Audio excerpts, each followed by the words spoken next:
한 주간의 정치권 핫 이슈를 속속들이 들여다보는 정치토론 왈가왈부 유용합니다. 오늘도 어김없이 또 뜨거운 토론을 펼쳐주실 분들 진성호, 진성준, 그리고 최원식 전 의원 모셨습니다. 안녕하십니까? 네, 안녕하세요. 네.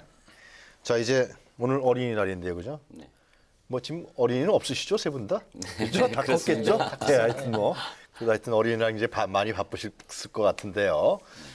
하여튼 오늘도 대선이 이제 며칠 안 남았습니다, 정말로. 그래서 막판 변수 그리고 구도, 판세 이런 부분들을 같이 최종 점검해보는 세 가지 주제를 저희들이 오늘 준비했습니다. 그래서 첫 번째 주제부터 화면으로 보시고 그리고 토론 이어지도록 하겠습니다.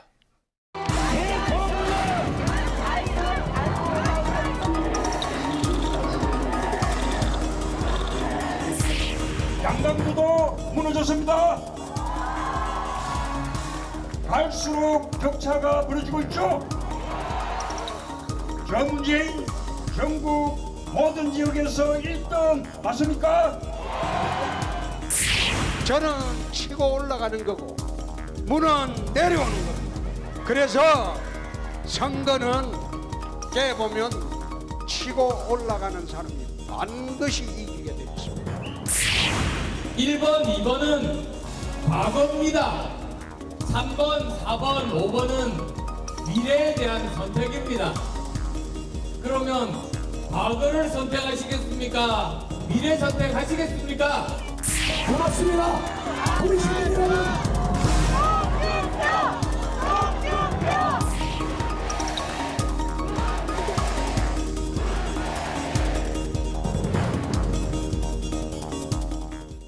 네, 오늘 그 사전 투표가 오늘까지 진행됐는데요.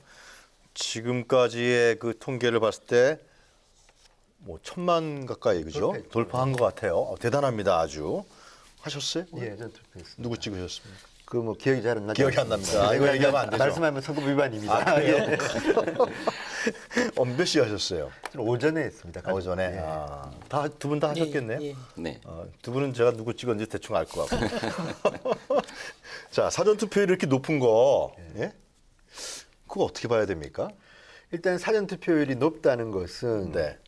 마지막 순간까지 투표율이 높이는 작용을 할 거기 때문에 일단 문재인 후보한테는 조금 불리할 거는 같습니다. 왜냐하면 대충 이제 예론이 뭐였냐면 이번에는 투표율이 좀 낮을 것이다. 왜? 네. 이 보수 유권자들이 마음을 못 정해서 투표를 포기하는 분들이 많을 것이고 상대적으로 그러면 진보 진영 후보가 유리할 거라 그랬는데 오늘 이렇게 이제 오늘까지 거의 인구의 4분의 1의 유권자가 투표했다 그러면 네.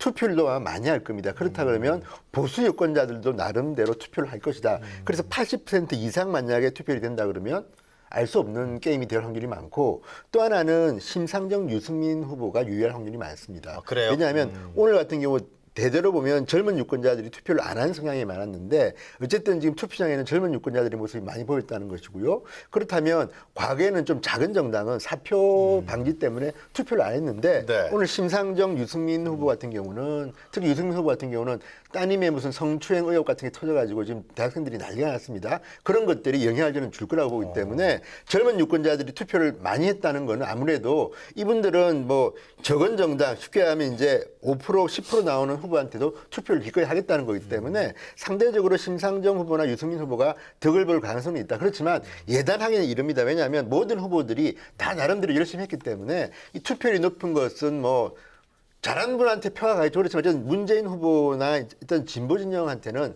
상대적으로 조금 과거처럼 그렇게 이제 압도적인 표차로 이기는 힘들어졌다는 생각이 듭니다. 좀 불리할 것 같다. 예. 네. 그렇게 보세요? 뭐 그렇게 보실 수도 있겠는데 무엇보다는 좀 정치적인 또는 사회적인 의미를 좀 짚어봤으면 좋겠어요. 네. 그러니까 촛불 민심들이 대통령 선거를 오랫동안 기다려왔다는 네. 게 제일 큰 게 아닌가. 그러니까 어쨌든 우리는 촛불 혁명이라고 하는 것을 통해서 무도한 권력 대통령을 파면시켰는데 그것으로 끝은 아니지 않습니까? 네. 뭐 정권도 바꾸고 또 더 나아가서 사회의 근본적인 개혁을 해야 되겠다라고 하는 국민의 네. 요구와 민심이 이렇게 살아 있는 거죠.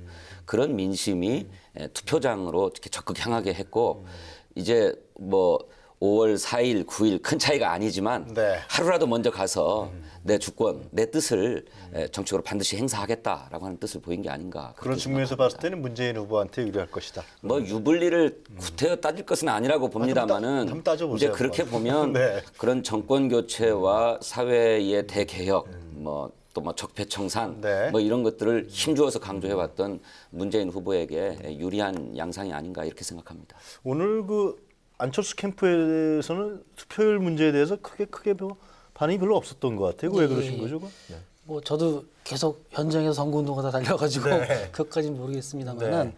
저희가 나름대로 분석을 할 때는 네.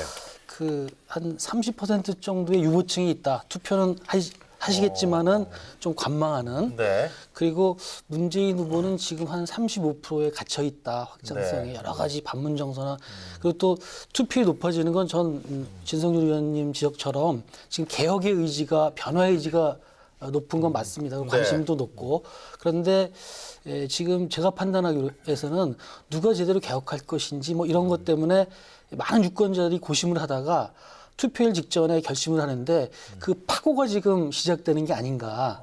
벌써 이제 결심을 하면서 나오는 네. 저희 지역에서는 어제는 좀 어르신들이 많이 투표를 하셨고 어제는 그랬어요? 예. 이렇게 제가 이제 창원이한테 물어보니까 네. 오늘은 젊은 층들이 많이 나오는데 이 흐름이 뭔가 심상치 않은 그러니까 뭔가 결심을 하고 확 흐름을 만드는 듯한 그런 느낌이 있다는 거예요. 그래서 네.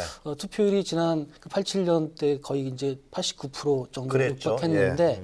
이번에도 상당한 그 투표율이 높아지면은 네. 아마 확장성 있는 후보가 유리하지 않을까. 어디 누구라고 얘기 못하지만은 그래서 지금 예측 불허인 것 같습니다. 그 대비를 좀 해보면요. 그 광주 전남의 투표율이 굉장히 높았고요. 대구 경북이 상대적으로 저조했습니다. 이건 어떻게 해석하십니까? 그러니까 대구가 전남, 광주, 호남권 투표율이 높았던 거는 그분들은 벌써 마음에 결정을 다 내신 거죠. 아니, 누굴 많이 예. 내신 것 같고. 광주 전남에서 네, 광주 전남. 문재인 후보한테 많이 갔을까요? 안철수 후보한테 많이 갔을까요? 저는 반반 정도라고 지금 아, 봅니다. 반반. 냉정해봐서. 그런데 대구 경북은 고심을 하는 거다. 그러니까 근데 제가 느끼기에 그쪽 정서를 들어보면은 투표는 하시고 싶은데 예를 들어서 이번 선거가 비롯된 게 탄핵 국면이라서 한번 네.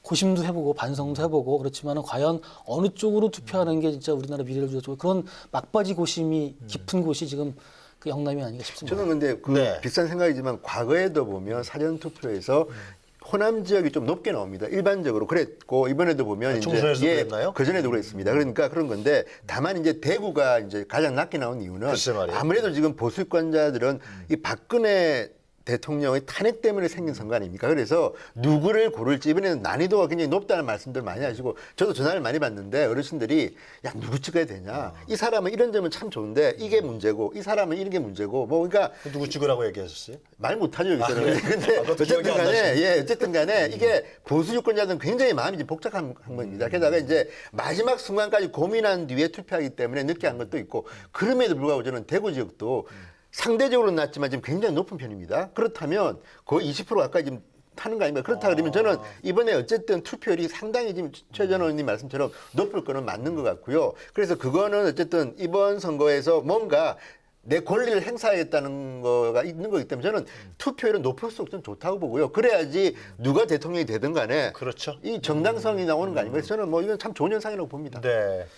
뭐 그 차이에 대해서 뭐 하신 말씀 없으시죠? 예, 뭐 특별히 차이는 없습니다. 뭐 투표율이 높고 낮은 것 때문에 특정 후보에게 유리하다, 불리하다 이렇게 관측했던 것은 아마 지난 대통령 선거로 깨졌던 것 같아요. 지난 대통령 2012년도 대통령 선거 때 투표율이 상당히 높았기 때문에 문재인 후보가 유리한 게 아니냐라고 하는 관측이 있었지만 뭐 보기 좋게 빗나갔지 않았습니까? 따라서 투표율의 문제를 가지고 유불리를 따지기는 어렵다고 생각합니다. 네. 근데 이제 다만 아까 말씀드렸던 것처럼 뭐 이렇게 생애 첫 투표자들의 인터뷰나 이런 얘기들을 들어보면 지난 촛불 혁명 과정에서 정치에 대한 관심이 국민적 관심이 굉장히 높아졌고 따라서 우리가 바른 주권을 행사해야만 그런 사태, 정치적 사태를 맞지 않는다라고 하는 정치적 각성이 있기 때문에 이런 높은 투표율이 나타나고 있는 게 아닌가 이렇게 생각합니다. 근데요, 좀 한마디 덧붙이면 좀 축제 같은 분위기는 참 좋은 것 같아요. 저 오전에 이제 가족끼리 이제 어떤 동사무소에 투표를 했는데 네. 대학교 다니는 딸 보니까 여기다가 이제 그 찍는 걸 손바닥에 찍습니다. 늘 하던 건데 그래서 그 선거 이제 투표소 앞에서 사진을 찍고 인증샷 밖에서는 어쨌든 누구를 찍었다는 표시를 해도 불법이 아닙니다. 그래서 선관위 가면 굉장히 완화를 했기 때문에 그렇게 하고 또 하나는 오시는 분들이 가족끼리 왔는데 뭐 반바지 차림에 그 슬리퍼 신고 오셔서 투표하는 걸 보니까 축제 같은 분위기로 투표하는 모습은요 상당히 이제 우리나라가 민주주의가 진화하고 있구나 생각이 좀 들었습니다. 제가 여담입니다만 진성준 전 의원께서는 지난주보다 훨씬 더 여유가 좀 생기신 것 같아요. 그렇습니까? 네, 여담입니다. 예. 네. 뭐 세게 듣지 마시고요. 자, 그 최종 변수에서 저희들이 그 자료 화면에서 좀 봤는데, 그러니까 문재인 후보는 상대적으로 더 올라갈 것이다. 양강 구도가 아니라 이제 독주 구도라고 주장하고 있고, 홍준표 후보는 이게 바뀔 것이다라고 이제 주장하고 있고, 안철수 후보는 미래를 위한 투표로서 3, 4, 5번을 찍자 이렇게 주장하고 있어요. 지금요. 지금의 메시지가 세 후보의 메시지가 이렇게 집약되는 것 같은데요. 먼저 문재인 후보 지지율부터 좀 얘기할까요? 어떻게 박스권에 갇힙니까? 아니면 더 올라갑니까? 예. 그 박스권에 갇혀 있다라고 하는 얘기는 20%대부터 나왔던 얘기죠. 아, 그래요? 20%대를 돌파해가지고 30%대가 되면 또 30%대에 갇혀 있다. 뭐 40%또 같은 얘기가 나오는데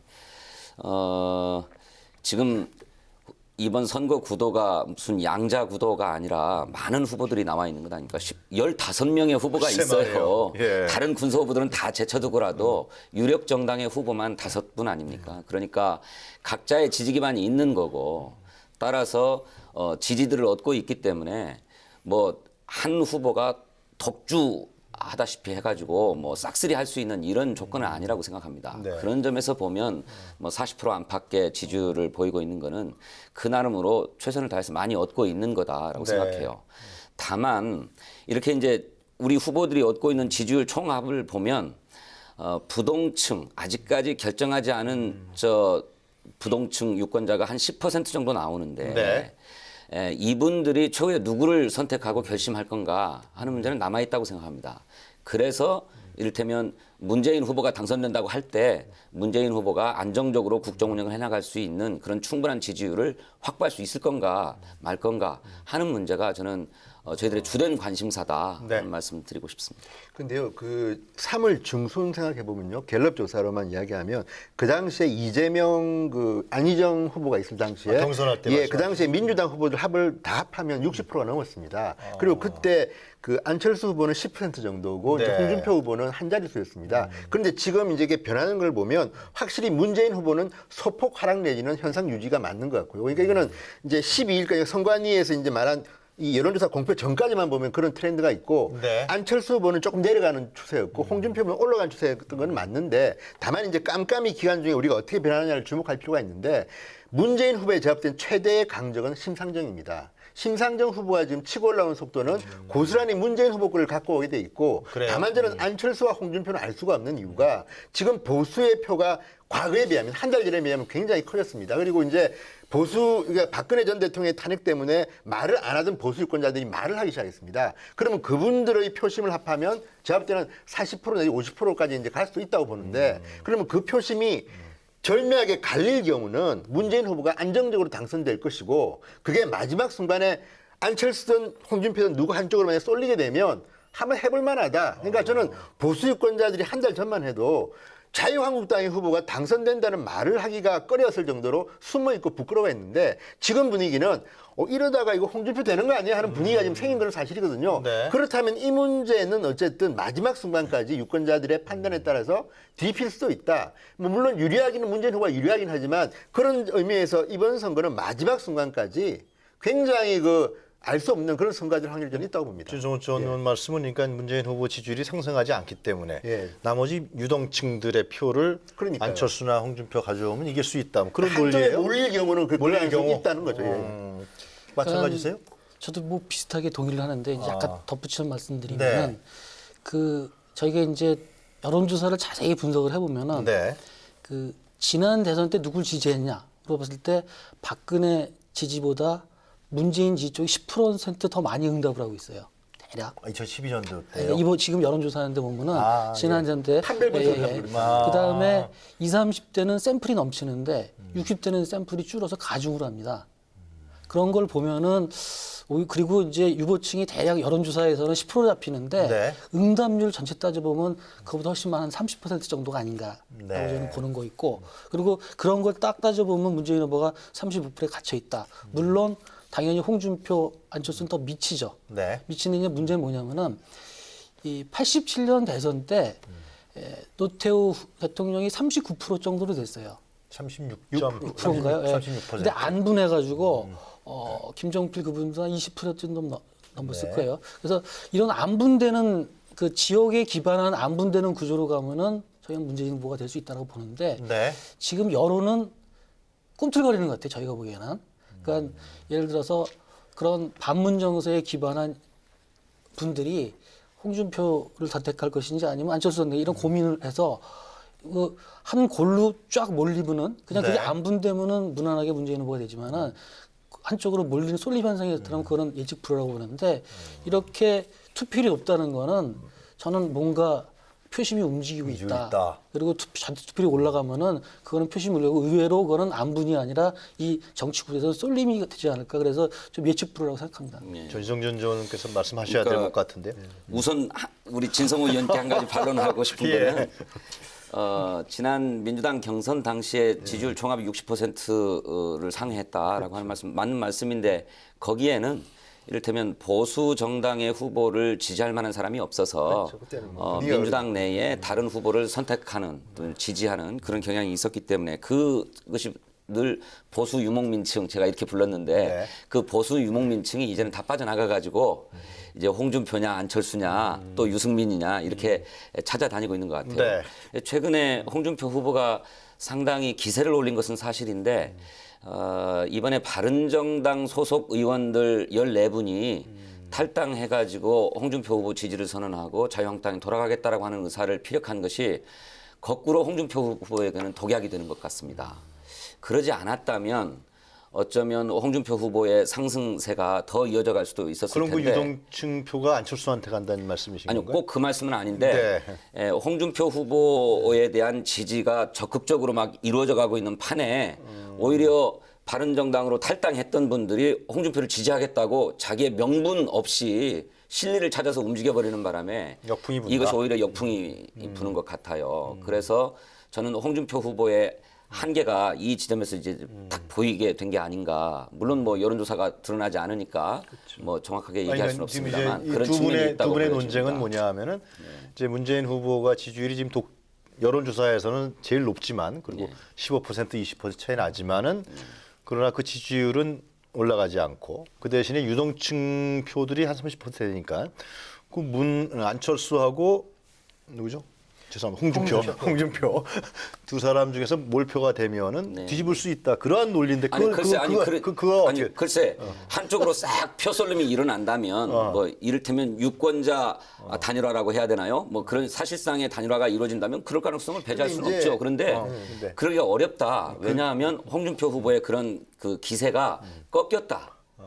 그래서 아까 우리 최원식 의원님 말씀하셨던 것처럼 이를테면 다른 후보들이 적당하게 지지율을 안분할 수밖에 없는 상황으로 가는 게 아니냐 저는 그렇게 생각합니다. 물론 이제 저도 진성준 전 의원님 말씀이 맞는 게 지금 숫자만 가지고 보면 홍준표, 안철수 합해도 문재인 후보보다 적습니다. 대부분의 여론조사는. 그러니까 지금 보면 사실 뭐 선거할 필요도 없이 될 것 같은데 그게 그렇지 않을 수가 있는 게 뭐냐면 이 판별 분석을 해보면 아까 우리는 너무 점잖게 말씀하셨는데 판별 분석을 하면요. 보수 지지자들의 목소리가 너무 여론조사에 반영이 안 됐다. 그러니까 실제로 투표가 일어나게 되면 10% 정도는 왔다 갔다 할 수가 있다는 거고요. 게다가 또 어떤 게 있냐 그러면 표가 갈리기 시작하는 순간요.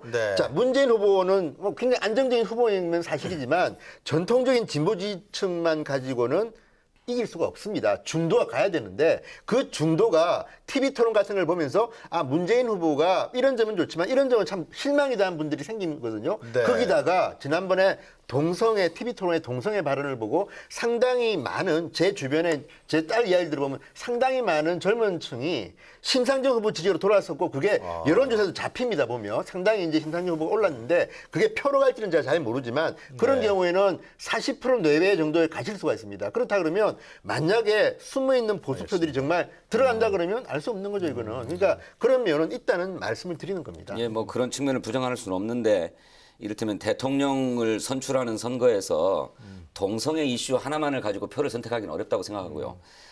동성애 이슈가 결정적으로 작동하는 분들은 기독교 신앙이 아주 깊은 분들, 그래서 동성애에 철저하게 반대하는 분들이나 그렇고 진보적인 분들은 동성애에 대해서 상당히 열린 자세를 가지고 있는데 제가 말씀하는 그런 진보적인 사람들이 빠져나갔다는 겁니다. 아니 그러니까 문재인 후보의 그 그러니까 그래서 지지율에서는 뭐 그렇게 일시 이탈할 수 있지만 그 이슈 하나만으로 대통령을 선택하지는 않는다. 또 하나는 제 주변에 주부들의 말씀을 들어보면 지난번에 저는 이제 딸 보낼 때 그걸 해봤는데 직접 수시냐 정시냐 이런 거 있잖아요. 있는데 지난번에 문재인 후보가 그때 수시 정시 답변할 때 보면요. 자기 자녀를 대학교에 보내본 분들 다 압니다. 어떻게 수시를 줄이는데 정시가 늘어난 건 당연한 건데 그 답변을 들으면요. 문재인 후보는 지금 대학 입시 제도를 제대로 이해하지 못하고 있다는 생각을 많이 합니다. 그런 난리가 났습니다. 근데 그런 걸 보면 주부 중 일부도 이탈할 수 있다고 보기 때문에 어쨌든 문재인 후보가 가장 유력한 1등 후보는 맞지만 생각보다 이렇게 잔펀치를 많이 맞고 있다는 생각이 들기 때문에 그 잔펀치가 표로 이어지면 알 수 없는 거죠. 오늘 유난하게 진성준 전 의원께서 선거 전략이 바뀐 것 같아요. 뭐 여유가 있고 별 반론도 안 하고 캠프에서 그렇게 정하신 것 같아요. 아니 반론하고 싶습니다만 너무 뜨거워질 것 같아서 제가. 우리 최 의원님 말씀 듣고 두 번째 주제로 넘어가죠. 예. 지금 뭐 판세 분석은 어차피 자기 각 캠프의 또 시각이 반영된 거기 때문에 다 아닙니다. 근데 저는 그 지난번 총선 때도 그렇고 그다음에 지난번 대선 때도 사실은 막바지 오후에 그 영남의 유권자들 대거 나왔던 거로 기억합니다. 그리고 지난번 그 총선 때도 저희가 이제 그 예외적으로 좀 그 비례 득표는 높지 않았습니까? 근데 그때 느낌이 오더라고요. 그래서 오늘도 그 저희가 이제 지나다 느끼는 게 뭔가 유권자들의 강력한 흐름들이 지금 시작되고 있는 게 아닌가. 근데 방향은 모르겠는데 분명히 다들 하는 얘기는 이런 거는 문재인 후보한테는 불리한 모습인 것 같다라고는 알겠습니다. 다 얘기하는 것 같습니다. 진성준 전 의원께서 이번에는 표 하나만 쓰잖아요. 지난 총선 때는 후보에다 하나 하고 정당에다 하나 할 수 있지만 이번에는 한 표만 행사하기 때문에. 진성준 전 의원이 크게 반론을 안 하시기 때문에 첫 번째 주제는 인정하는 것 같아요. 그런 것 같지 않아요. 뭔가 선거 캠프에서 전략이 좀 바뀐 것 같습니다. 하여튼 뭐 최종 변수는 저희들이 세 분 토론했듯이 이제 문재인 후보의 지지율이 계속해서 치고 올라갈 것이냐 아니면 이제 다른 변수들이 특히 유동층의 변화들이 어떻게 갈 것이냐라는 속에서 논의된 것 같고요. 그럼 두 번째 주제 화면을 보고서 또 논의를 이어가도록 하겠습니다. 중앙에서 보수 대통합을 요구하는 과거야 보수를 서고 계십니다. 오늘 바른정당을 탈당하는 저희 13분 홍준표 후보와 보수의 집권을 위해 최선의 노력을 다하겠습니다. 그런 결정을 할 수밖에 없었던 그분들 심정도 제가 이해하고 어렵지만 그 길을 계속 가겠다 그 말씀밖에 지금 드릴 말씀이 없습니다. 그대와 함께 지금부터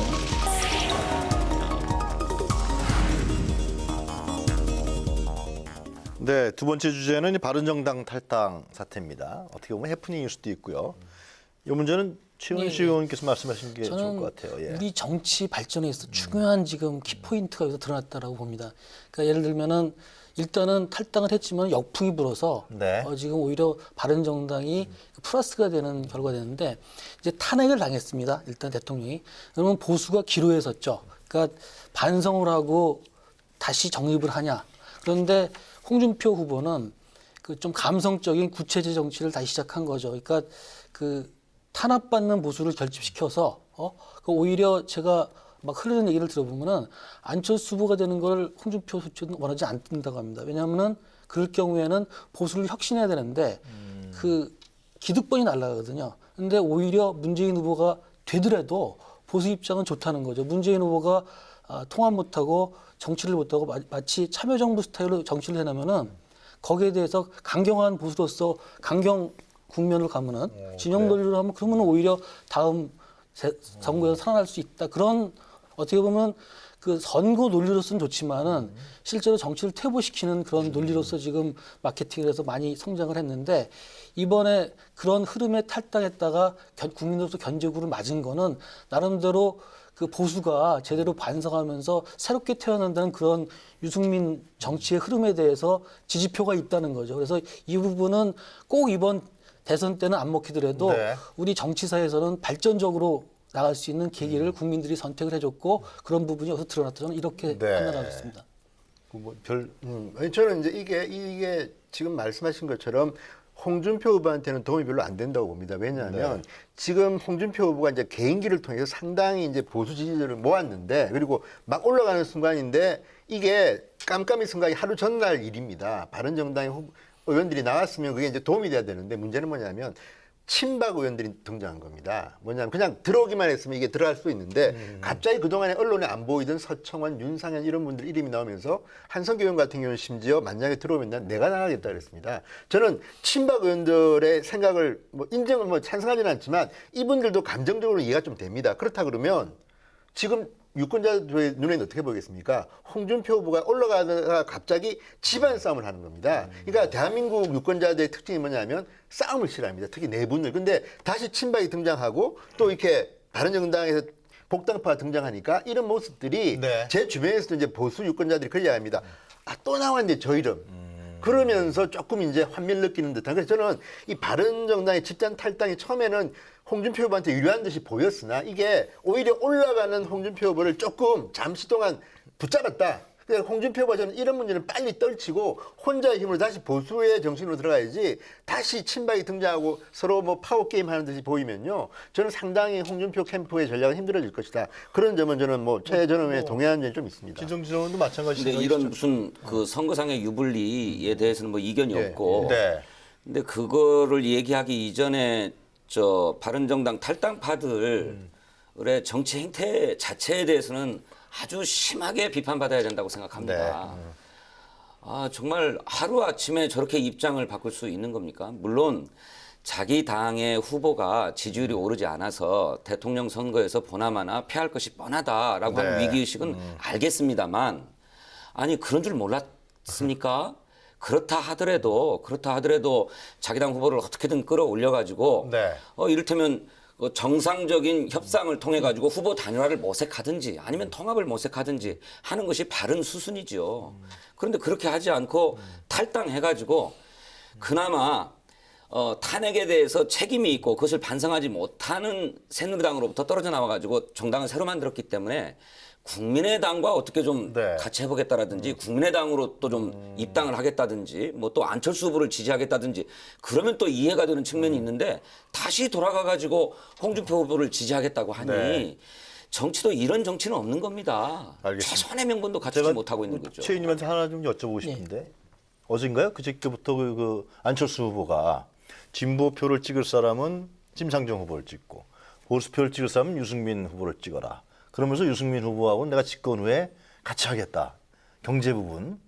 왜 그러신 거예요, 갑자기?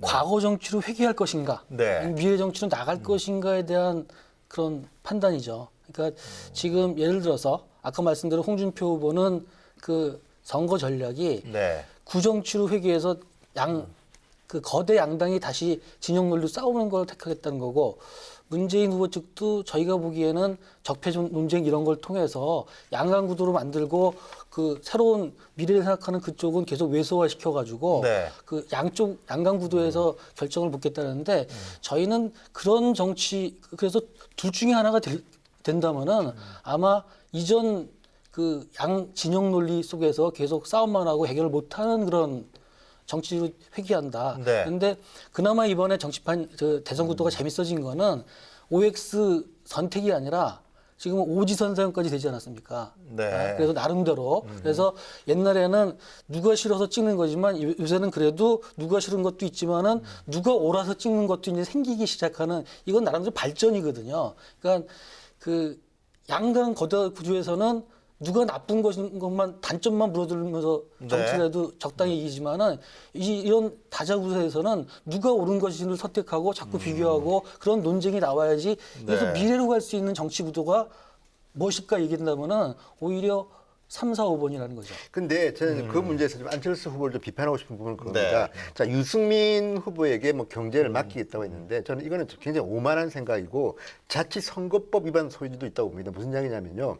저는 안철수 후보의 인품을 봐서 그럴 생각은 아니라고 보지만 자, 내가 지금 후보로 나가 진성준 전 의원하면 경쟁을 하는데 자, 그럼 당신 참 훌륭한 사람이다. 만약 이번에 선거 끝나면 내가 당신 내 보좌관으로 서겠다 하면 후보가 어떻게 했습니까? 지금 이 선거는 대통령 선거입니다. 그러면 경제 정책에 있어서 유승민 후보한테 맡기겠다는 거는 경제부총리로 시키겠다는 의미로 들릴 수도 있고요. 네. 지금 기사들은 그렇게 쓰고 있습니다. 지금 안철수 후보가 내가 만약 대통령이 되면 유승민 후보한테 경제부총리나 그 이상의 일을 맡기겠다는 식으로 쓰고 있지 않습니까? 그거는 저는 아니라고 봅니다. 왜냐하면 이 선거법에 그 매수죄라는 게 있습니다. 내가 만약에 당선되면 당신 어떤 자리 주겠다는 것도 일종의 매수죄인데 그래요? 그에 대해서는 굉장히 엄격하게 비판하는 분들이 물론 안철수 후보의 발언 자체는 그까지는 안 갔지만 듣기에 따라서는 굉장히 오만할 수가 있고요. 심상정 후보도 같이 하죠. 만약에 홍준표 후보가 연설을 하면서 문재인 후보 참 인품 좋고 내가 만약에 대통령이 되면 당신 총리 시켜줄게 이렇게 말하면 되겠습니까? 그러니까 저는 그 발언 자체는 저는 아닌 것 같고 또 하나는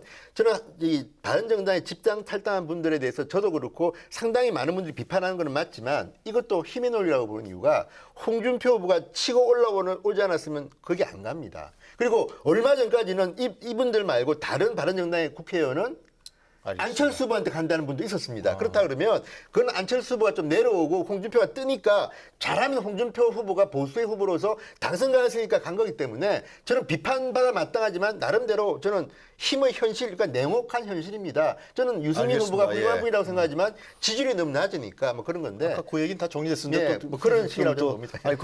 아니 저는 저 최 의원 얘기 어떻게 보세요? 반론입니다. 이거는. 저 유승민 유승민 후보에게 예. 예, 경제 맡기겠다라고 하는 말씀도 오만하다라고 하는 느낌을 저도 받았습니다만 그보다도 보수 유권자들은 유승민 찍어주고 진보 유권자들은 심상정 찍어달라. 그러면 안철수 후보 찍을 사람들은 어떤 사람들입니까? 중도 개혁. 그다음에 그래요? 중도 개혁을 이 주체가 되기를 바라는 보수 진보 세력. 그래요? 그러니까 중도 딱 보면서 개혁 잡고 세력이 우리 사회의 다수라고 보는 건가요? 예? 그렇게 해서 집권하겠다는 건가요? 뭐요? 중도 개혁 세력? 그 여태까지 여론조사를 하면은 자꾸 지금 거대 양당, 진보 보수 쪽에서 하는데 그 여론조사를 해보면 50%가 자기가 중도라고 이야기했습니다. 국민들이. 그런데 그것을 인정하지 않고 중도는 사쿠라야. 이 사람들은 양쪽에서 끌면 나중에 흩어질 사람이야. 그런 구도를 만드는 게 다른 기존 양당이죠. 예, 이 여론조사를 해보면 네. 중도 진보냐 중도 보수냐 해서 이른바 중도 진보와 중도 보수가 다수를 차지하고 진보와 보수는 이렇게 양쪽 극단에 있는 거죠. 그래서 뭐 그걸 다 중도 보수든 진도 진보를 다 중도 개혁이라고 본다 그러면 그게 중도는 없다고 생각하세요? 최대 다수라고 얘기할 수 있지만 중도는 저는 없다고 생각해요? 중도의 실체를 찾기는 어렵다고 생각합니다. 그렇다. 기본적으로는. 그런데 그게 설령이 있다 하더라도 유권자의 정치 지형을 뭐 중도, 진보, 보수 이렇게 나누는 건 지금 시기에 맞지 않다고 생각합니다. 그런 게 아니고 물론 경향적으로는 그런 경향이 있을 수 있습니다만 네. 지금 시대의 과제는 그런 게 아니다. 아까 누차 말씀드렸던 것처럼 촛불혁명으로 시작된 어떤 새로운 나라에 대한 대중적인 요구 이거를 실현하겠다라고 하는 거거든요. 그것을 하기 위해서는 우선 정권을 교체해야 된다. 지금까지 정권을 담당해왔던 사람들에게 더 이상 정권을 맡겨서는 새로운 나라로 나아갈 수 없다라고 하는 것이 국민적인 판단이라고 생각합니다. 그러면 이거에 확고하게 의지해야 하는데 이걸 부정하고 다시 대중을 중도냐 진보냐 보수냐로 다시 나누고 있잖아요. 저는 이것이 낡은 프레임이다라고 생각해요. 지금 시기에 맞지 않는 거다. 그거는 진짜 그 사회 현상을 있는 그대로 받아내고 지금 예를 들어서 프랑스의 마크롱을 좌익이라고 봅니까 우익이라고 봅니까? 저한테 물어보면 진성준 그거는 다 모든 언론이 중도라고 봅니다. 그리고 그 취하는 스탠스도 물론 좌익 정부에 보좌관을 했지만은 본인이 내세운 이념의 가치나 그다음에 지금 뭐 캐나다의 총리된 분 다 중도를 얘기하고 있는 거거든요. 그리고 실제로 여론조사할 때 진보, 중도, 보수 이렇게 얘기를 하지 진보, 중도, 중도, 진보, 중도, 보수 이건 개념화 시켜서 묻지도 않아요. 그럼 그렇게 네. 물은 다음에 얘기를 하셔야지. 근데 실제로 많은 국민들한테 물어보면은 자기가 중도라는 층이 있습니다. 근데 그것을 부정을 하고 그 객관적으로 나타난 데이터를 부정을 하고 자기 기준으로 해석하시면 그건 힘들죠. 근데 저는 뭐 짧게 말씀드리면 이 중도냐 보수 이 논쟁은 좀 무의미할 수가 있는 게 제 경험적으로 보면 자 지난번 이명박 대통령이 탄생했던 그 대통령 선거에서는요 이명박 후보와 이회창 후보 둘 다 보수 후보입니다. 네. 이 두 분의 합이 어쨌든 뭐 60% 내지 70%가 됐고 그때 이제 그 정동영 후보하고 그때 문국현 후보 네. 그 두 분 합해봤자 얼마 안 됩니다. 이론조사하면 그러니까 늘 진보 보수 사이에서 중도는 움직이는데 시대 정신에 따라서 중도의 표심이 이제 왔다 갔다 하는데 그런 의미에서 우리가 중도가 몇 프로라고 하는 거는 네. 좀 과학적으로는 불가능한 것일 수도 있고요. 또 하나는 지금 말씀드린 좀 중도 생각가진 국민들이 많다고는 보지만 이걸 우리가 뭐 몇 프로냐는 걸 따지는 거는 다만 뭐, 지금 상황은 저도 보수 지지자지만 지금 상황은 진보의 그 국민들이 진보를 지지하는 표심이 많은 건 사실 아니겠습니까? 그 와중에 지금 우리가 선거를 하고 있는 겁니다. 그러니까 중도를 저희가 이제 중도를 나름대로 계속 분석을 해보면 이분들이 결정을 할 때는 한쪽으로 갑니다.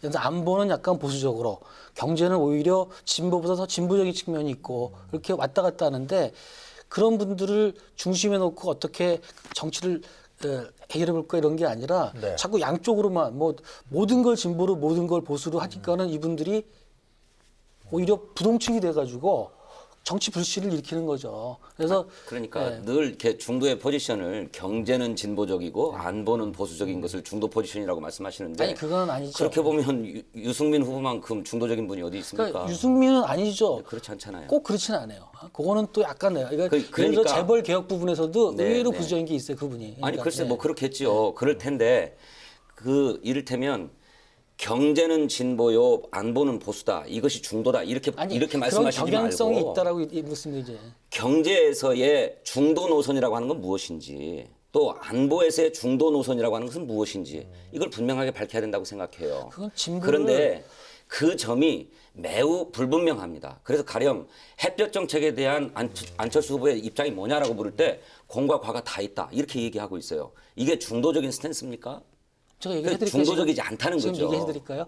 근데 뭐 제가 그러면 중간에 사드에 대해서 입장이 없지 않습니까? 누가 입장이 없어요? 문재인 후보는. 차기 정부로 넘기라고 하는 거다. 그게 무슨 입장입니까? 아니 사드 문제에 아니 절차만 대해서는 얘기하는 거지. 국익이 입장- 우선되어야 되지. 아, 진보 그거는- 보수 이념의 입장으로 아니, 사드 문제를 바라볼 문제가 아니잖아요. 아니 예를 들면 지금 뭐 재원 문제나 이런 거에 하면은 애매하게 얘기를 안 하고 계세요. 그러면서 진보 보수를 얘기하는 게 더 웃긴 거죠. 그러니까 재원 문제도 세율 얘기 안 했거든요. 근데 제 입장에서 볼 때는요 안철수 후보나 문재인 후보나 다 진보입니다.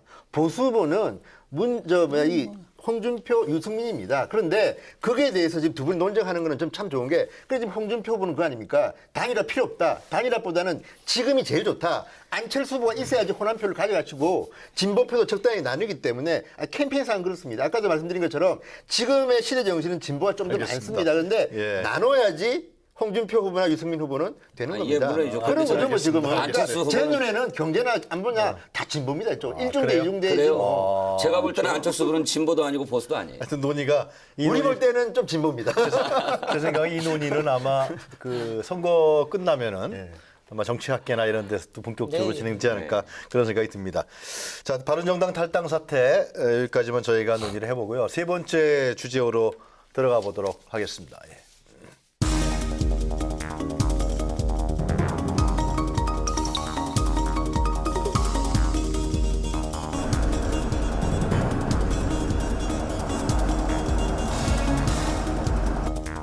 터무니없는 기사가 방송된 이유를 오로지 실수라고만 믿을 국민은 많지 않습니다. 신속, 엄정하고 철저한 진상조사를 해야 합니다. 보도 내용이 당일 밤 갑자기 삭제되는 전대미문의 상황이었습니다. 의심하지 않을 국민이 어디 있겠습니까? 국민의당은 이 사안을 매우 무겁고 엄중하게 받아들입니다. SBS 뉴스가 진짜 뉴스를 방영을 했어요. 그렇게 진짜 뉴스를 방송을 해놓고 문쪽에서 거세게 항의를 하니까 가짜 뉴스였다 이렇게 방송하는 게 그게 방송 맞습니까? 그래서 이렇게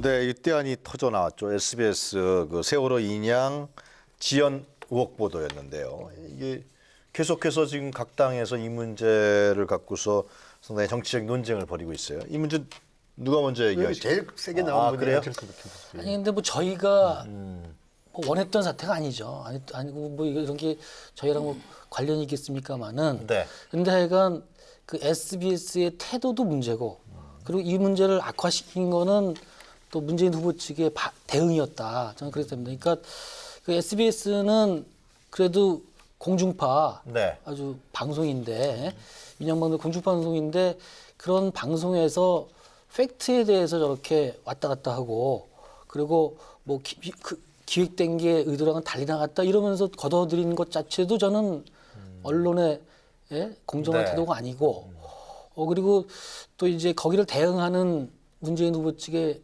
반응도 좀 너무 고압적이고 물론 이제 억울은 할 수가 있어요. 아니라면은 뭐 그렇지만은 그 언론의 어떤 대하는 태도나 국민을 대하는 태도 고발하겠다 뭐 이런 것 때문에 오히려 그 언론을 대하는 태도가 드러난 게 상당히 안 좋았던 게 아닌가 이렇게 생각합니다.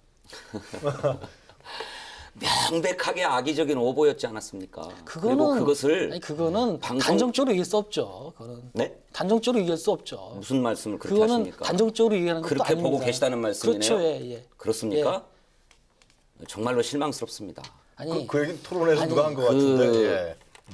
정말로 실망스러운 아니 게 그러면 같이 조사를 한 다음에 판단해야지. 문재인 후보야말로 예. 세월호 유가족과 아픔을 함께하기 위해서 광화문 광장에서 단식을 했던 분 아닙니까? 제가 얘기할게요. 그랬던 이 문제 사람인데, 파장이 제 커진 말씀 좀 게 들어보세요. 당일날 고급 음식 시작하면서 밥 드시고 단식하면서 또 그 영수증 나오니까는 그런데 이게 나오니까 또 파장이 커지는 겁니다. 그것도 아셔야 돼요.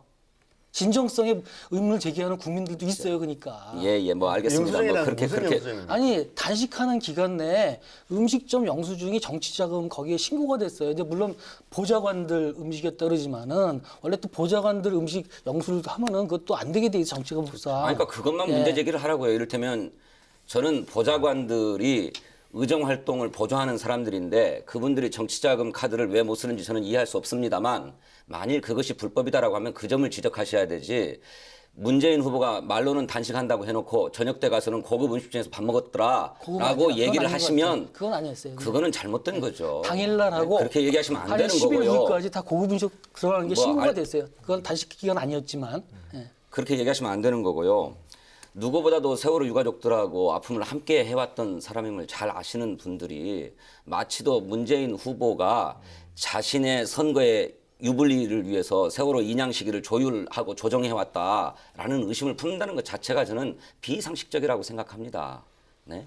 이거는 누가 보더라도 박근혜 정부가 세월호가 인양되고 나서 이것의 파장이 커질까 봐서 계속 인양을 늦춰온 게 아니냐라고 하는 것이 국민적인 의구심이었고 따라서 모든 야당들이 세월호를 빨리 인양해라라고 한결같이 요구했던 것 아닙니까?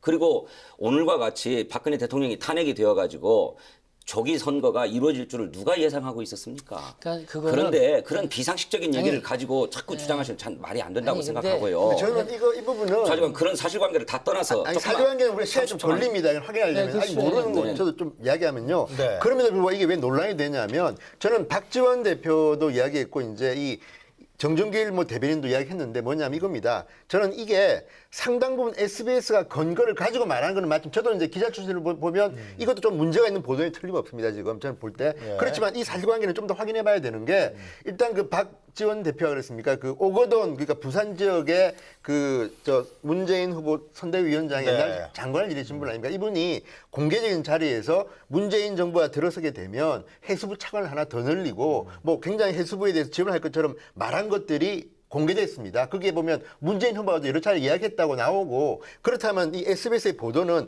나름대로 근거가 좀 있어 보입니다. 그런데 문제는 그 다음에 확인해 보니까 이 발언을 한 공무원이 그게 사실이라면 7급 공무원이고 책임 있는 자리에 있는 분이 아닙니다. 근데 이 부분도 좀 더 팩트 파인딩을 해야지 이 사람들 말만 듣고 그렇다고 보기는 힘들지만 저는 제가 볼 때는 문제가 있습니다. 그럼에도 불구하고 이렇게 신속하게 그것도 그 다음 날 보도본부장급 앵커인 김성준 앵커가 5분 동안 사과 방송을 했습니다. 근데 저는 이건 좀 이례적이라고 보는 게 방송이나 신문이나요 1분 30초를 보도해놓고 1분 30초 사과 방송하면 여기는 대단히 이례적인 겁니다. 그런데 5분을 했다? 그러니까 어떤 생각을 드냐면 이거 언론 탄압한 거 아니냐는 의혹이 당연히 드는 겁니다. 그러니까 자유한국당이나 국민의당에서 이거 언론 탄압 얼마나 문재인 캠프에서 SBS에 항의를 세게 했길래 이렇게 나오느냐. 게다가 뭐 사장까지도 뭐 한마디 했다고 하는 것 같아요. 그러니까 이런 것들을 보면 제가 생각하는 정상적인 메커니즘은 아니다. 그래서 저는 오히려 걱정되는 게 뭐냐면 문재인 후보가 대통령이 되면 언론에 대해서 언론의 어떤 자유 이런 걸 갖다 해칠 가능성이 있지 않냐 이런 우려도 들고 또 하나는 이 경쟁자 캠프에서 이 정도가 나오는 건요 저는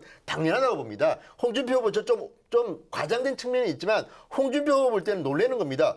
어떻게 메인 뉴스에서 5분 동안 사과 방송을 하냐. 그러니까 저는 이런 것 정황의 사정을 보면 어쨌든 문재인 캠프가 어떤 일을 했는지는 알지는 못하지만 상식적으로 하루만 이렇게 기사도 없애버리고 보도본부장이 나와서 5분여 동안 이례적으로 사과를 했다? 전 이거는 상당히 문제가 있을 수 있다는 겁니다. 진성준 전 의원 말씀하시죠. 아니 SBS의 보도가 자기들 눈에 볼 때에도 함량 미달에 그리고 뭐 의도와 전혀 다른 그래서 팩트도 충분히 뒷받침되지 않은 이런 기사가 보도되어 가지고 대선 전국에 큰 파장을 일으켰다라고 하는 것을 인정하고 있지 않습니까?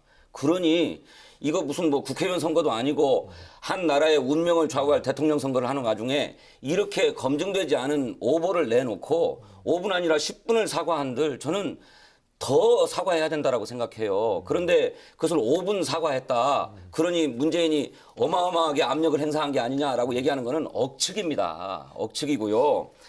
그 사실관계를 또 분명하게 말씀드릴 거는 오거돈 전 해양수산부 장관이 문재인 후보를 돕고 있는 분은 틀림없습니다만 이분이 부산일보가 주최한 해양수도 부산 발전 방안을 토론하는 세미나하는 과정에서 문재인 정부가 집권하게 되면 해양수산부를 독립하고 뭐 이런 계획들을 가지고 있는 것으로 안다라고 얘기했을 뿐입니다. 그걸 가지고 해양수산부하고 세월호 인양 문제를 거래했다. 라고 하는 정황 증거로 얘기하는 것은 과도한 것이죠. 그렇지 않고 그 이전에도 해양수산부를 만든 것은 김대중 정부에서 만들었고 또 노무현 정부에도 계속 이어져 왔던 것 아닙니까?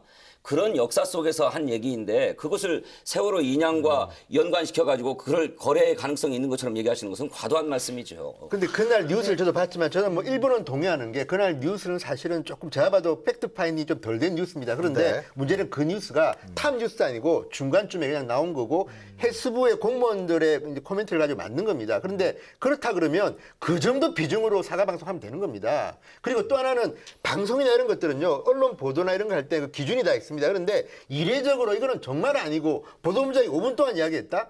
공중파 방송은요, 그 전파라는 거는 어쨌든 간에 허가를 받는 거 아닙니까? 그러면 그 긴 시간 동안 특정 후보 캠프를 위한 방송을 5분 동안 했다는 거 아닙니까? 그런 거에 대해서는 당연히 상대 후보가 비판하는 거죠. 그걸 가지고 문제있다고 하는 거는 거기서 말한 게 뭐냐면 SBS 보도가 진짜인지 가짜인지는 후보들이 검사도 아니고 어떻게 확인하겠습니까? 그렇다면 그 부분에 대해서는 충분히 말은 할 수 있다. 다만 그러면 문재인 후보 캠프에서는 그게 맞는 반응을 하면 되는 거지. 지금 민주당은 바로 고소 들어가지 않습니까? 그에 맞게 대응한 것입니다. 1분 30초 방송한 걸 가지고 자유한국당에서도 내내 네거티브를 하고 있고 국민의당도 네거티브를 하고 있는 것 아닙니까? 이렇게 정치적으로 큰 파장을 일으킬 오보를 내놓고 그래서 그냥 넘어가란 말입니까? 아니요. 넘어가면 안 되죠. 그런데 문제는 SBS가 어떻게 5분여 동안 보도분야에 나와서 이런 방송을 하냐. 저는 이거는 상당히 이례적인 것이고 의혹을 가질 수 있는 겁니다. 그러니까 물론 우리가 그것은 SBS에 확인하셔야 될 바죠. 그러니까 문재인이 책임져야 될 바가 제가 아니고. 말씀드리면은 이게 파장을 많이 일으키고 있습니다. 의외로. 근데 그 이유는 제가 설명드린 그런 의혹 때문에 있는 거죠. 물론 이제 캠프에 계시니까는 공식적인 변명에 대한 다 이해하지만 근데 국민들이 이거는 이상하다. SBS에서 이상하고 그리고 SBS 이 정도 하면은 또 뭔가가 압력도 있을 것 같고 그리고 SBS가 이런 체크를 이 민감한 시기에 쉽게 했을까? 이렇게 생각이 증폭되는 거죠. 네. 그런 말씀을 드리는 겁니다. 아니 글쎄 그 점에 대해서는 저희 캠프에서는 대선이 끝난 뒤에라도 반드시 사법적 책임을 묻겠다고 하는 입장인 만큼 정치적으로도 신중하셨으면 좋겠습니다. 근데 이제 알겠습니다. SBS라는 예. 채널이 좀 그것도 중립적이고 그것도 지금 뭐 비판적인 고소하겠다는 채널입니다. 얘기입니까? 네. 아니, 이거는 예. 분명하게 문재인 후보 측에서 사실이 아니다라고 하는 점을 분명하게 얘기했고 아니, 근데 그거는- SBS에서도 자신들이 충분하게 취재하지 않고 잘못된 보도였음을 충분하게 사과했잖아요. 그런데도 계속 무슨 의혹이 있는 것처럼 문제 제기한다면 그건 사법적 책임의 대상이 된다는 거예요. 그거야 뭐 정치적으로 주장하시는 분들이 책임져야 될 바지만 저희 캠프에서는 분명하게 책임을 묻겠다라고 하는 입장임을 국민과 충분히 소통하는, 감안하시라는 말씀이죠. 소통하는 방식이네요. 왜 이걸 소통 방식이라고 얘기하십니까? 알겠습니다. 정치적으로 공격하고 계시는 거잖아요. 정치적으로 활용하고 소재로 아니, 삼아서. 알겠습니다. 반대파에 대해서는 항상 경청하고 그리고 유머러스하게 넘어갈 수 있는 말이 되는 어른이 얘기를 있으셔야죠. 해야 경청을 하죠. 알겠습니다. 예. 자, 하여튼 뭐 SBS 얘기는 거기까지만 하고요. 예, 예. 네, 거기까지만 하고 세 분께서 준비하신 사진 한 컷 좀 먼저 볼까요? 그 다음에 또 다른 얘기 마지막으로 하도록 하겠습니다. 네, 진성호 전 의원, 네, 네, 저는 준비하신 우리가 너무 심상정 후보 편을 안 드는 것 같아서 방송의 공정성을 위해서 심상정 후보 얼굴 마지막을 한번 했는데요. 네. 저게 뭐냐면 1번, 3번 후보를 긴장시킬 1타 3표입니다. 무슨 이야기냐면 지금 자꾸만 그런 이야기를 합니다. 심상정 찍으면 4표다. 그리고 이제 우상호 제가 볼 때는 네. 인격적으로 굉장히 훌륭한 분입니다. 제가 압니다. 그런데 그 우상호 원내대표가 정의당은 다음에 하시고 이번에는 문재인 후보 그 발언 때문에 상당히 논란이 있었고 심상정 후보가 그 이야기 하지 않았습니까? 아니 큰 가게 주인이 작은 가게에 좋은 물건이 있는데 왜 우리 방해하느냐? 네. 상당히 화가 났습니다. 그런데 심상정 후보가 지금 현재 어쨌든 많이 나온 데는 10%까지 지지율이 나오고 있습니다. 저는 그래서 지금 나온 분들은 내가 대통령을 하면 잘할 수 있다는 거로 이 표를 달라고 해야지 네 하지 마라. 너는 까면 안 된다. 이런 말 하지 말고 각자 열심히 해서 표를 얻어라. 그래서 저는 심상정 후보의 저 파이팅이 보기 좋아서 자 심상정 찍는 표는 절대 4표가 아닙니다. 1타 3표입니다. 네. 그래서 저는 골라봤습니다. 다음에 진성준 전 의원. 막 네. 진성호 의원님 보수와 진보를 막 넘나들면서 편들어 주시니까 공정하게 어린 편인지 좌우 모르겠어요. 극단은 통한다고 그럽니까? 예. 며칠 안 남았으니까 좀 긴 선거운동 굉장히 다국스럽습니다. 네. 홍준표가 그렇게 하지는 않는데 아니에요? 네.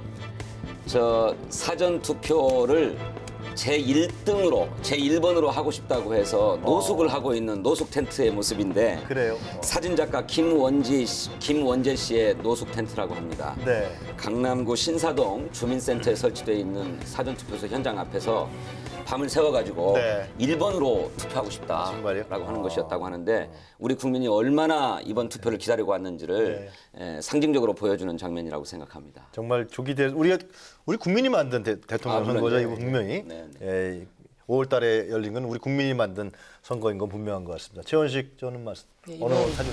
예. 프랑스 대선 예. 예선에서 1위를 한 마크롱 후보죠. 근데 저분이 그 24살 연상의 여인. 네, 옆에 이제 아, 분이 옆에 같이. 고등학교 때 은사라고 하는데, 근데 이제 프랑스도 그 개혁을 못해서 거대 양당이 있었죠. 근데 좌파 정당은 무능했고 우파 정당은 부패해서 그동안 계속 밀어줬지만은 개혁을 못했습니다. 네. 그런데 그러다 보니까 이번에 전혀 예측도 안 됐지만은 의석 하나 없는 그 39살의 약관, 그렇지만 중도 개혁적인 네. 사람을 1등을 했고 아마 5월 7일 날 본선 결선 투표가 있는데 네. 무난히 될 것 같습니다. 그리고 저런 정치적인 위대한 결단, 저는 용기 있고 위대한 결단 이런데 이런 게 새로운 변화를 만들고 네. 가지 않는 길이지만 이런 위대한 결단이 정치를 발전시킨다 이렇게 생각합니다. 안철수 후보보다는 나이가 좀 어리네요. 많이. 그렇죠. 여담입니다. 네. 그 마지막 시간을요. 마지막 이번에 이제 며칠 안 남았지 않습니까? 5일 남았습니까? 예. 이 대선을 보는 관전 포인트 좀 이번에는 좀 국민들 입장에서 좀 얘기를 좀 해주셨으면 좋겠어요. 이런 점에서 좀 보시고 그 다음에 또 예측, 또 예측 우리 진성호 전 의원 예측 누가 될 것 같은가? 저는 이제 뭐 예. 선거 얼마 안 남았으니까 당부드리는 건 그겁니다. 네. 내가 좋아하는 후보를 찍자. 뭐냐면요. 저는 그렇게 생각합니다. 이겨도 잘 이겨야 되고 저도 잘 져야 됩니다. 예를 들어서 뭐 심상정 후보든 유승민 후보든 뭐 네. 누구든 간에 지더라도 대통령이 못 되더라도 몇 %로 떨어졌느냐도 중요합니다. 뭐냐면 그만큼 많은 국민들이 진보든 보수든 새로운 개혁적인 부분에 대해서 호응하고 있다. 또 하나는 홍준표 후보가 저는 잘하면 될 수도 있다고 봅니다. 그렇지만 지더라도 보수 지지자들이 어느 정도의 지지를 받고 지느냐도 그다음 입지가 또 있습니다. 그래서 저는 안철수도 저는 마찬가지라고 봅니다. 그래서 각자 열심히 하고 또 문재인 후보도 마찬가지죠. 내가 대통령만 된다고 가정하면 몇 프로로 당선되느냐에 따라 가지고 안정성이 달라집니다. 그러니까 저는 유권자들께서는 제발 내가 좋아하는 후보, 정말 내가 믿는 후보를 투표를 해가지고 이번에 그 결과를 보고 국민들이 아 정말 홍준표 자 처음에 3%의 시작에서 이렇게까지 표를 많이 받았구나, 대통령이 됐구나까지 알 수 있는 거기 때문에 이번 투표는 국민 여러분들께서 정말 마음에 드는 분들을 하지 전략적으로 뭐 누구를 떨어뜨리기 위해서 찍겠다 이런 거는 저는 하지 말았으면 좋겠다는 생각이 듭니다. 예측을 좀 해주시죠. 1등, 2등, 3등. 그건 뭐 선거법상 조금 아닐 것 같고. 기억이 안 나는 겁니까? 그것도? 저는 근데 어쨌든 보수 후보가 됐으면 좋겠습니다. 개인적인 바람입니다. 보수 후보가 한 2분 계시지 않나요? 근데 뭐 당선 가능성 있는 후보는 또 있죠. 아. 그리고 여기는 진보 후보라고 저는 보기 때문에. 아 그래요? 예. 진성준 전원 캠프 전략을 제가 오늘 읽을 수 있을 것 같아요. 네, 얘기하시죠. 예. 네. 아까도 계속 말씀 나오는 거지만 이번 대통령 선거는 우리 국민이 만든 선거입니다. 촛불 혁명을 통해서 무도한 대통령을 파면했고 그 결과로 대통령 선거를 치르게 되는데 이 대통령 선거가 또 끝은 아닙니다. 대통령의 파면이 끝이 아니었던 것처럼 대통령 선거를 통해서 우리나라가 진정한 변화와 개혁으로 나아가야 할 텐데 그 변화와 개혁을 이룰 적임자가 누구인지를 선택해 주셨으면 좋겠고, 기왕에 누구나 다 마음에 드는 후보를 선택하는 것이 선거이긴 합니다마는 기왕에 그렇게 변화와 개혁을 위한 선택을 하신다고 하면 이 이후에 펼쳐질 전국 상황을 감안해서 변화와 개혁을 힘차게 추진할 수 있도록 압도적으로 표를 좀 몰아주셨으면 좋겠다. 누구한테요? 문재인 후보에게 아, 예. 이런 당부의 말씀을 꼭 좀 드리고 싶습니다. 그럼 예측 한번 해주시면은. 글쎄요, 어떻게 함부로 예측하겠습니까마는 저는 정권 교체가 대세다라고 하는 것이 우리 국민의 일치된 합의가 아닌가 이렇게 생각하고 그 정권 교체의 적임자가 곧 문재인 후보이기 때문에 문재인 후보가 승리할 것이다 이렇게 생각합니다. 알겠습니다. 저는 이번 대선이 그래도 아까 잠깐 말씀드렸는데 약간의 발전이 있었다. 지난번은 사실 양강 구도에서 오획수 구도였는데 다자 구도로 가면서 나름대로 정책적인 경쟁도 있고 유권자 여러분들 고민하기 시작한 거죠. 예를 들어서 무조건 나는 어느 진영이기 때문에 찍는다 이런 거는 상당히 없어진 것 같은데 먼저 당부드리고 싶은 거는 진영 논리에 얽매이면 안 될 것 같아요. 그러니까 내 편이라고 모든 걸 용서하는 듯한 태도는 그 바른 대통령을 뽑을 수 없는 거죠. 그다음에 두 번째로는 변화해야 됩니다. 변화해야 되고 그다음에 미래로 나갈 수 있어야 됩니다. 그러니까 저희가 우려하는 거는 지난 정치권처럼 또 프랑스 이전 정치처럼 거대 양당이 계속 서로를 이용해서 진영 논리에서 뭐 욕만 하고 그래서 서로 욕만 하고 제대로 문제 해결 능력을 잃은 정치권이 되느냐? 아니면 그래도 협상하고 통합하고 실질적으로 개혁을 할 수 있는 그다음에 세계적인 추세에 맞는 능력을 가진 대통령을 뽑는 이거 상당히 우리나라를 가름할 수 있는 길이기 때문에 그런 역사적인 그 시각 속에서 용기 있고 위대한 선택을 해주시기를 바랍니다. 국민을 선택을 한 누가 예측 좀 해주시죠. 지금 뭐 여기까지만 하겠습니다. 아 그렇습니까? 예. 자 마지막으로 제가 한 30초씩만 드리겠습니다. 그 선거를 최종 5일이 남았는데 5일 동안 좌우할 수 있는 변수, 가장 중요한 변수가 뭔지 한 가지씩만 얘기를 해주시고 오늘 마무리 짓도록 하겠습니다. 먼저 저는 투표율일 것 같습니다. 투표율? 예, 왜냐하면 오늘 이제 그 사전 선거가 끝나고 난 뒤에 퍼센테이지가 나올 때 누구 찍었는지는 안 나오지만 어느 지역에서 몇 프로나 찍었는지는 나옵니다. 그렇다면 그것을 보고 있는 다른 경쟁 지역에서는 또 투표를 할 겁니다. 그래서 저는 이번 투표율이 얼마냐에 따라 가지고 물론 지금 문재인 후보가 안정적으로 1등을 하고는 있지만 투표율에 따라서는 흔들릴 가능성이 상당히 높다. 그러니까 국민 여러분들 마지막까지 포기하지 마시고 뭐 100% 할 수 있는 거 아닙니까? 한번 해보시죠, 뭐 100%. 아, 그래요? 투표율. 그게 변수라고 저는 봅니다.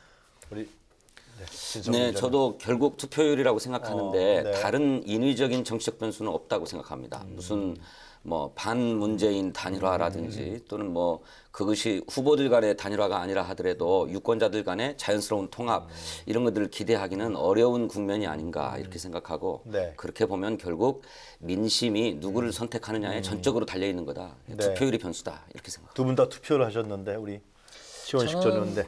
그 보수와 네. 그다음에 보수가 가까운 중도의 표심에 우리나라가 달려 있다라고 봅니다. 왜냐하면 사실은 이분들은 지금 마음이 상해 있죠. 자기가 네. 믿었던 대통령이 탄핵당하고 그다음에 이제 보수 후보가 맨 처음에는 미미했는데 올라오니까 또 막 자신감을 갖는데 중요한 거는 우리나라의 미래를 위해서는 어떤 보수가 어떻게 그런 보수가 바람직한 것인지 네. 지금 있는 보수가 그리고 더 이번에 더 좋은 미래를 위해서 어떤 선택을 해야 이런 보수층에 있는 분들의 그 흔들리는 표심이 중요한데 네. 제가 말씀드리고 싶은 건 진짜 나라를 위한 결단을 네. 내리셔야 된다. 이번만큼은 그런 부탁드리겠습니다. 우리 진성호 전 의원께서 이제 투표가 거의 축제 같은 분위기였다 그런 느낌. 오늘은 그렇게 사전 느꼈습니다. 투표. 예, 예. 상당히 중요한 대목인 것 같고요. 하여튼 세 분 다 요즘 편하게 잠 못 주무시죠? 다리 뻗고 주무십니까? 그렇죠. 예. 피곤해서 잠이 오죠. 남은 5일 동안 편하게 주무시고 우리 국민의 결과를 또 함께 우리 기다리도록 하겠습니다. 또 오늘은 어린이날이었습니다. 네. 그래서 후보들 모두가 또 이 어린이가 꿈꿀 수 있는 나라를 만들겠다고 다짐과 각오를 또 밝혔습니다. 우리 어린이들이 가장 존경하는 인물로 꼽을 수 있고 또 가장 되고 싶어하는 그런 대통령이 선출될 수 있기를 우리 바라면서 소중한 한 표 5월 9일 날 하시기 바라겠습니다. 오늘 세 분 너무 고맙습니다. 감사합니다. 네, 정치토론 왈가왈부 오늘은 여기까지입니다. 저희는 다음 주 금요일 날 다시 이 시간에 찾아뵙겠습니다. 감사합니다.